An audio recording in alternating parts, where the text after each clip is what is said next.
नमस्ते, मैं हूं गायत्री शर्मा। कोरोना का खतरा एक बार फिर से तेजी के साथ आगे बढ़ रहा है और कोरोना के इस कहर से बचने के लिए मास्क पहनना सबसे ज्यादा जरूरी है। न्यूज 18 भी आप सभी से अपील करता है कि मास्क जरूर पहने। न्यूज 18 ने मास्क के लिए एक मुहिम भी शुरू की है, #मास्क पहनो इंडिया। न्यूज 18 आप सभी से अपील करता है कि मास्क जरूर पहने, क्योंकि कोरोना से लड़ाई में मास्क ही सबसे बड़ा हथियार है। और इस बीच आपको बता दें, इस वक्त की बड़ी खबर है कि कोरोना के बढ़ते खतरे को देखते हुए केंद्र सरकार ने सीबीएसई की 10वीं की बोर्ड की परीक्षाओं को रद्द कर दिया है। मतलब ये कि इस साल 10वीं की परीक्षा नहीं होगी, वहीं 10वीं की बोर्ड की परीक्षा आगे के लिए टाल दी गई है। इसके अलावा 12वीं की परीक्षा कराने के लिए बैठक होगी, जून में यह बैठक होगी। बताया जा रहा है कि 31 मार्च तक के लिए पोस्टपोन कर दी गई है और जून में बैठक होगी। उसके बाद तय किया जाएगा कि ये परीक्षा कब करानी है, जिसमें कोरोना के हालात पर चर्चा होगी और हालात सुधरने पर ही परीक्षाओं को आगे आयोजित किया जाएगा। खबर है कि 12वीं की परीक्षाएं शुरू होने से 15 दिन पहले इस बात की जानकारी दी जाएगी, ताकि बच्चों को किसी भी तरह की कोई परेशानी ना हो। कुछ देर पहले प्रधानमंत्री नरेंद्र मोदी ने केंद्रीय शिक्षा मंत्री रमेश पोखरियाल निशंक के साथ इस पर बैठक की थी। उनकी बैठक के बाद निशंक और सीबीएसई से जुड़े अधिकारियों के साथ एक बैठक हुई और फिर बोर्ड की परीक्षा रद्द करने का ऐलान कर दिया गया। अधिकारियों की उपस्थिति में प्रधानमंत्री जी का जो मार्गदर्शन मिला है, उसके आधार पर हमने जो ये हाई स्कूल है इसकी परीक्षाओं को, वर्तमान में होने वाली परीक्षाओं को इसको निरस्त कर दिया है। अब इनको पदोन्नत करेंगे, प्रमोट करेंगे, लेकिन उसका एक सिस्टम तैयार करेंगे आंतरिक मूल्यांकन के आधार पर, और जो उसका प्रैक्टिकल हुआ है इन दोनों को जोड़ करके सीबीएसई को कहा गया है कि एक प्लान बनाए हो, ताकि उसका मूल्यांकन भी हो और उसी के आधार पर उसकी कक्षा में पदोन्नति भी हो। जहाँ तक इंटरमीडिएट का सवाल है, ये 12वीं की जो छात्र हैं इसको अभी स्थगित किया है। 31 मई तक इस परीक्षा को उनका स्थगित किया है। 1 जून को आगे की तिथियों को हम सुनिश्चित करेंगे कि कब उनकी परीक्षाओं को करना है। सीबीएसई बोर्ड की परीक्षा से जुड़ा फैसला पीएम मोदी की सलाह पर लिया गया है। इस बैठक में पीएम मोदी के अलावा शिक्षा मंत्री रमेश पोखरियाल निशंक और शिक्षा विभाग के कई अफसर भी मौजूद थे। अमिताभ सिन्हा की खबर है कि बैठक में शामिल सारे अधिकारी 10वीं और 12वीं की परीक्षा टालने के मूड में थे, लेकिन पीएम ने कहा कि सिर्फ 12वीं की परीक्षा टाली जाए और 10वीं की रद्द की जाए। पीएम ने सलाह दी कि जो छात्र 10वीं की परीक्षा देंगे वो पहले ही 1 साल घर बैठकर पढ़ाई कर चुके हैं और अब एक बार फिर कोरोना ने उनकी मुश्किलों को बढ़ा दिया है। ऐसे में आंतरिक मूल्यांकन के आधार पर ही 10वीं के जो छात्र हैं उनको पास कर दिया जाए। और इस बीच दिल्ली के उप मुख्यमंत्री और शिक्षा मंत्री मनीष सिसोदिया ने केंद्र सरकार के इस फैसले का स्वागत किया। न्यूज 18 से खास बातचीत में सिसोदिया ने कहा कि केंद्र को 12वीं बोर्ड की परीक्षा भी रद्द करनी चाहिए थी। देखिए, बिल्कुल इस समय हमारे साथ मौजूद हैं दिल्ली के शिक्षा मंत्री उप मुख्यमंत्री मनीष सिसोदिया जी। मनीष जी, दिल्ली की तरफ से आप लोग मांग कर रहे थे कि ये परीक्षाओं को रद्द किया जाए। 10वीं की परीक्षा को तो रद्द कर दिया गया है, 12वीं की परीक्षा के बारे में 1 जून को समीक्षा की जाएगी। दिल्ली कैसे इस फैसले को देखती है? हमें खुशी है कि छात्रों के हित में ये फैसला लिया गया। इससे देश के, सिर्फ दिल्ली के 6 लाख नहीं, देश भर के करीब 30 लाख छात्रों को इससे राहत मिलेगी, उनके पेरेंट्स को, टीचर्स को राहत मिलेगी। सब डरे हुए थे कि अगर 4 मई से अपने बच्चों को एग्जामिनेशन सेंटर भेजना होगा तो कहीं ऐसा तो नहीं कि हम जानबूझ के अपने बच्चों को कोरोना के मुंह में धकेल रहे हैं और वो वहाँ से कोरोना लेके लौटेंगे। ये फैसला लिया गया है, अच्छी बात है और बच्चों के हित में लिया गया है। 10वीं की परीक्षाएँ कैंसिल कर दी गई हैं। ये एक अच्छा स्टेप है कि इंटरनल एग्जामिनेशंस जो हुए ऑनलाइन, पिछले 1 साल में 10वीं और 12वीं दोनों ने ऑनलाइन पढ़ाई की थी। 10वीं के बच्चों को ऑनलाइन पढ़ाई के आधार पर और ऑनलाइन असेसमेंट के आधार पर अब प्रमोट किया जाएगा। 12वीं की परीक्षाएं अभी पोस्टपोन की गई हैं। ये थोड़ा सा मुझे लगता है इसको भी एक ओपन हार्टेडली सोच के और 12वीं की परीक्षाओं को भी उसी तर्ज पर जैसे 10वीं की परीक्षाओं में मूल्यांकन, 10वीं में मूल्यांकन किया जा रहा है, 12वीं में भी उसी तरह से मूल्यांकन किया जा सकता था। इसका फैसला भी अगर सीबीएसई ले लेता तो 12वीं के बच्चों की भी एंग्जाइटी, उनका डायलेमा खत्म हो जाता। और इस वक्त की बड़ी खबर पटना से, पटना के डीएम की चिट्ठी। ये बड़ी खबर इस वक्त मिल रही है। महाराष्ट्र, पंजाब और केरल से विमानों के जरिए आने वाले लोगों के लिए कोरोना नेगेटिव रिपोर्ट दिखानी अब जरूरी कर दी गई है। इसके लिए पटना के डीएम ने एयरपोर्ट निदेशक को एक खत लिखा है। जिन लोगों के पास रिपोर्ट नहीं होगी उन्हें 10 दिन क्वारंटीन में रहना होगा। तो ये जो खतरा है, ये खतरा बिहार तक भी ना हालात बिगाड़ दे, उसके मद्देनजर ये फैसला हुआ है कि कोरोना की रिपोर्ट नेगेटिव आपको दिखानी ही होगी। बाकायदा एयरपोर्ट निदेशक को खत लिखा गया है पटना के डीएम की तरफ से। तो ये बड़ी खबर, जो लोग महाराष्ट्र, पंजाब और केरल से विमानों के जरिए आ रहे हैं उन लोगों के लिए कोरोना की नेगेटिव रिपोर्ट दिखाना जरूरी कर दिया गया है। और बाकायदा इसके लिए एक चिट्ठी भी लिखी गई है।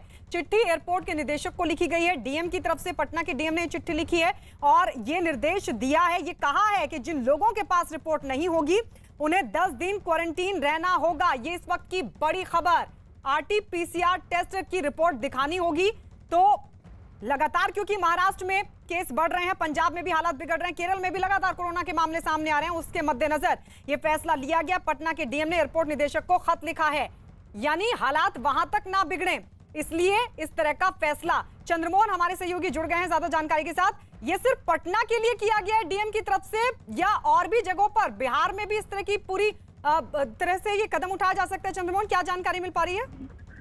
अभी फिलहाल पटना एयरपोर्ट के लिए यह किया गया है क्योंकि यह देखा जा रहा है कि पटना एयरपोर्ट पर यात्रियों की संख्या लगातार बढ़ रही है और ऐसे आलम में आज से लगभग 20 दिन पहले पटना डीएम ने आदेश दिया था कि जो भी महाराष्ट्र, केरल और पंजाब से आने वाले हैं उनको अगर वो रिपोर्ट लेकर नहीं आते हैं तो उनकी जांच होगी। लेकिन अब भीड़ क्योंकि बढ़ गई है, ऐसे में पटना डीएम ने यह खत लिखा है पटना एयरपोर्ट के निदेशक को कि जो भी महाराष्ट्र, पंजाब और केरल से आने वाले हैं उनको निगेटिव रिपोर्ट आरटीपीसीआर लाना जरूरी है और लाते हैं बावजूद उसके 10 दिनों तक उनको क्वारंटीन रहना होगा। और यह सुनिश्चित किया जाए कि जो लोग भी इस तीनों राज्य से आने वाले लोग हैं उनको बिना निगेटिव रिपोर्ट के उनको बोर्डिंग पास ना इशू किया जाए और उनको फिर पटना एयरपोर्ट पर आने की इजाजत न दी जाए। तो ये अभी सिर्फ राजधानी पटना के लिए किया गया है और हो सकता है कि आने वाले दिनों में अन्य एयरपोर्ट के लिए भी लागू कर दिया जाए। ठीक है चंद्रमोहन, तो डीएम की तरफ से, पटना के डीएम की तरफ से ये खत लिखा गया।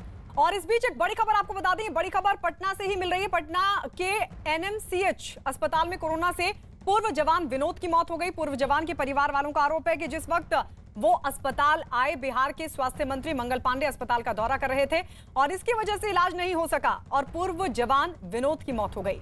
परिवार की तरफ से आरोप लगाया गया कि अगर वक्त पर मरीज को अस्पताल में भर्ती कर लिया जाता तो उनकी जान बच सकती थी, लेकिन डॉक्टर मंत्री के साथ लगे रहे, जबकि अस्पताल ने पूर्व जवान के परिवार वालों के आरोपों को नकार दिया है। अस्पताल प्रशासन ने दावा किया कि अस्पताल लाने से पहले ही पूर्व जवान विनोद की मौत हो चुकी थी, जो बिहार के लखीसराय के रहने वाले थे। कहाँ यहाँ कहाँ आए थे, कौन हॉस्पिटल में?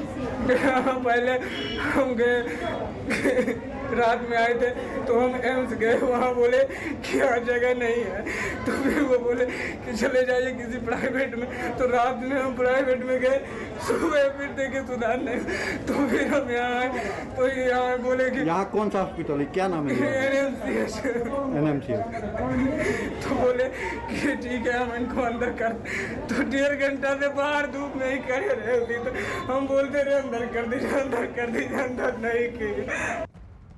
बिहार के लखीसराय के रहने वाले परिवार ने आरोप लगाया कि जब वो अस्पताल पहुंचे तो स्वास्थ्य मंत्री अस्पताल का दौरा कर रहे थे। डॉक्टरों से कहने पर भी अस्पताल में भर्ती नहीं किया गया, जिसकी वजह से मौत हो गई। परिवार ने दावा किया कि जब वो मंत्री अस्पताल से निकल रहे थे तो उन्होंने इंसाफ की गुहार उनसे भी लगाई, लेकिन उन्होंने उसको अनसुना कर दिया। हालांकि अस्पताल परिवार के दावों को नकार रहा है और अस्पताल लाने से पहले ही मौत का दावा कर रहा है।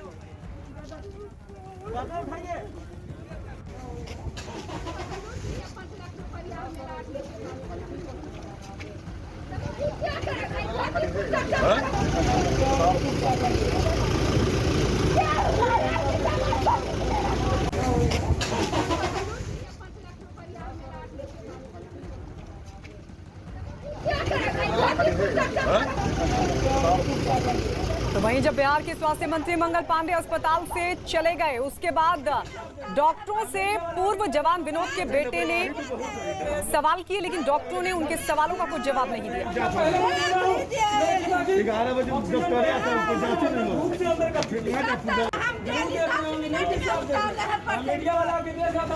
लापरवाही भी बहुत है। 11 बजे दफ्तर आता है, कोई जांच नहीं होती।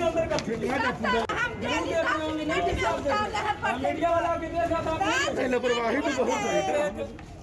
कोरोना ने पूरे देश में कोहराम मचा रखा है और कोरोना के इस कोहराम के बीच रांची से एक दर्दनाक तस्वीर सामने आई। एक महिला कोरोना से पीड़ित अपने बुजुर्ग पिता को लेकर रांची के सरकारी अस्पताल पहुंची, लेकिन अस्पताल में बेड नहीं मिलने की वजह से महिला को इंतजार करने को कहा गया। महिला काफी देर तक बीमार पिता को स्ट्रेचर पर लेटाकर अस्पताल की पार्किंग में इंतजार करती रही, इस उम्मीद के साथ कि डॉक्टर आकर उसके पिता का इलाज करेंगे। लेकिन महिला का इंतजार खत्म नहीं हुआ और बुजुर्ग पिता ने अस्पताल के बाहर स्ट्रेचर पर ही दम तोड़ दिया। हैरानी वाली बात यह कि जिस वक्त ये महिला अस्पताल के बाहर अपने पिता के इलाज के लिए गुहार लगा रही थी, डॉक्टर के आगे गिड़गिड़ा रही थी, उस वक्त झारखंड के स्वास्थ्य मंत्री बन्ना गुप्ता उसी अस्पताल के दौरे पर थे जब महिला अपने पिता का शव लेकर अस्पताल से जा रही थी। तभी उनका सामना मंत्री से हुआ। मंत्री को अपने सामने देख महिला का गुस्सा फूट पड़ा और उसने मंत्री को जमकर खरी खोटी सुनाई। डॉक्टर डॉक्टर चिल्लाते रहिए, कोई डॉक्टर नहीं आया, कोई डॉक्टर नहीं आया, कोई डॉक्टर नहीं आया। क्या करें, मंत्री का इंटरव्यू लेने के लिए बैठे हैं। आधा घंटा 1 घंटा से एम्बुलेंस लेके कलेक्टर को बुला रहे हैं। डॉक्टर का मना हो रहा है, लोग इंटरव्यू ले रहे हैं। मैं पापा को वापस कर पाएंगे, मैं पापा को वापस कर पाएंगे, वोट लेने के लिए से बात है। तो ये दो तस्वीरें हम आपको दिखा रहे हैं। एक तस्वीर आप देख रहे हैं पटना की, जहां पर इलाज नहीं मिला, मंत्री का दौरा था और सबसे बड़ी बात यह है पूर्व जवान विनोद के परिवार वाले लगातार गुहार लगाते रहे, लेकिन किसी ने उनकी एक ना सुनी। और ये सब कुछ तब हो रहा था जब वहां के स्वास्थ्य मंत्री दौरे पर थे। लेकिन दूसरी तस्वीर आप देख रहे हैं रांची की, जहां पर भी स्वास्थ्य मंत्री का दौरा था, लेकिन अस्पताल के बाहर पार्किंग में एक महिला अपने बुजुर्ग पिता को लेकर स्ट्रेचर पर वहां पर डटी रही, लेकिन उसकी सुनने वाला कोई नहीं था। नतीजा ये हुआ कि उसके पिता ने दम तोड़ दिया। महाराष्ट्र में बेलगाम कोरोना की रफ्तार से हालात रोजाना बिगड़ रहे हैं। बीते 24 घंटे में राज्य में 60,000 से ज्यादा रिकॉर्ड नए मरीज सामने आए, जिसने सरकार की चिंता को और बढ़ा दिया है। इस बीच राज्य में आज रात से 15 दिनों के लिए कोरोना कर्फ्यू की शुरुआत हो रही है और सरकार लोगों से इस कर्फ्यू का सख्ती से पालन करने की अपील कर रही है, जबकि सख्ती का असर आज सुबह से ही देखने को मिल रहा है।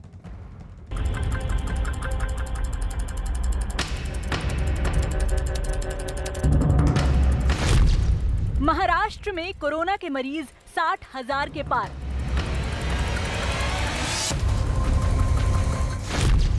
ब्राजील, अमेरिका के बाद महाराष्ट्र से सामने आए सबसे ज्यादा मरीज।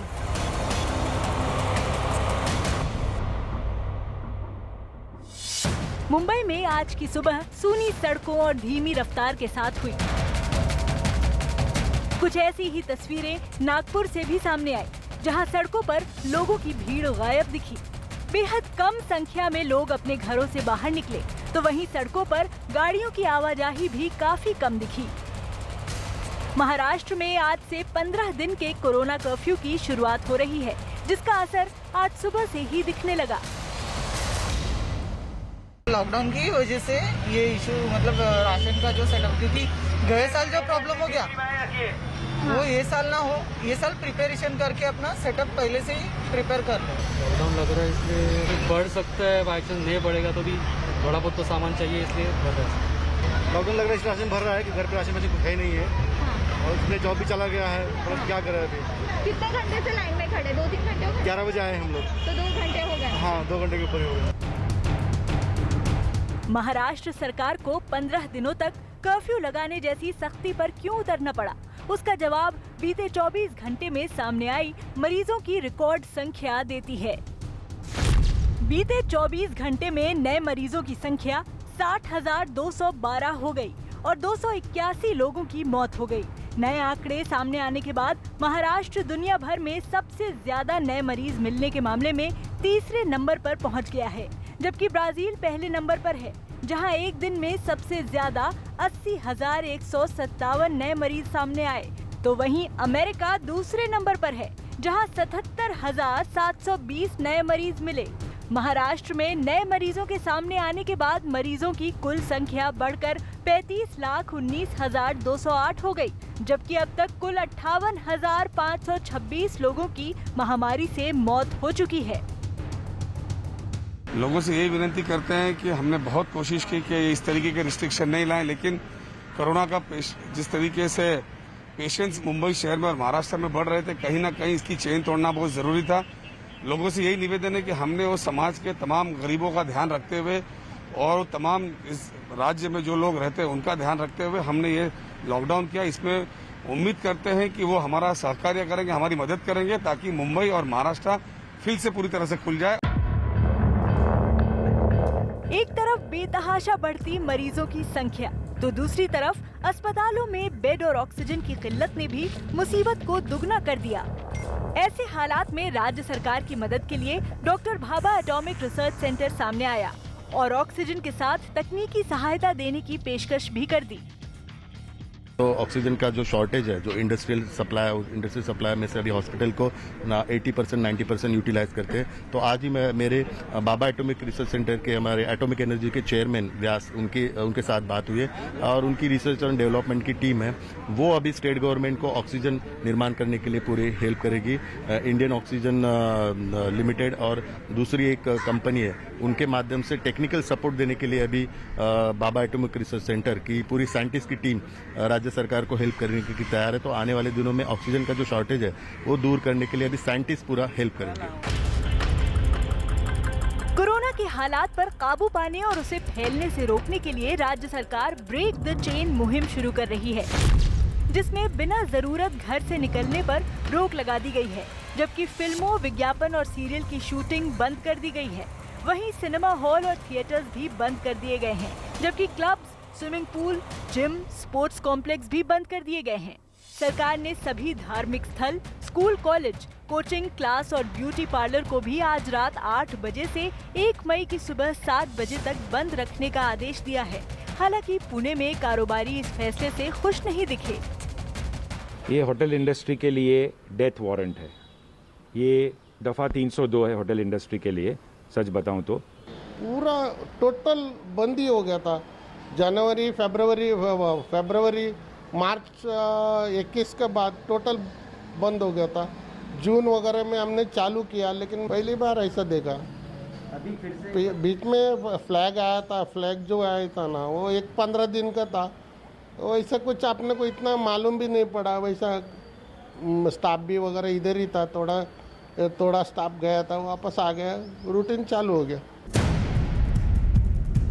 कोरोना कर्फ्यू के दौरान जरूरी सेवाओं में छूट दी गई है, जिसमें सरकार ने गरीब वर्ग के लिए आर्थिक मदद का ऐलान भी किया है।